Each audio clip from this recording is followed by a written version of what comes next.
Okay, it is funny how links occur to you. Now, I wanted to do this particular video as a separate video to draw your attention to it because actually, I think it's awesome.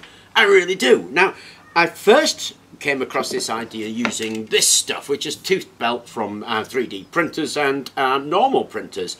And to be honest, it's a little bit tiny, but still does the job.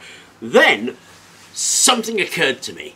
You can get these things. These things are toothed belts, normally used for timing, but you find them in tool drives as well. And that is a Contech 1025. It's about 20 quid, 30 quid to buy brand new. Of course, my mates down at Canterbury Autos have given me this because they changed these as a service requirement and they have quite a few of them. So I got that for free.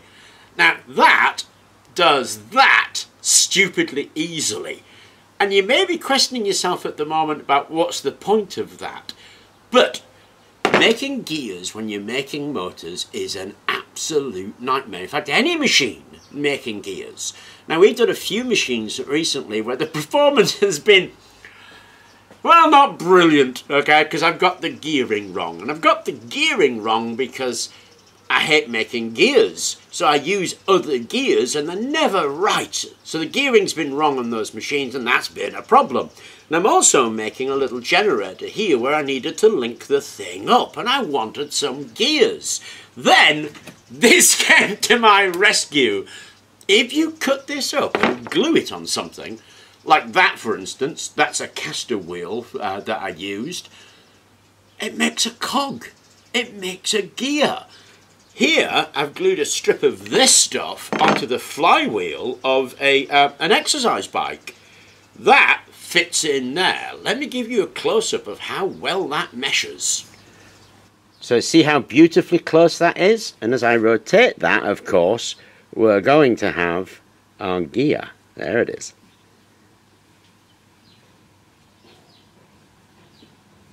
Isn't that just awesome? Okay, so I know what an odd thing it is to make a video out of something like that, but to be honest, this I think unlocks so much you could do.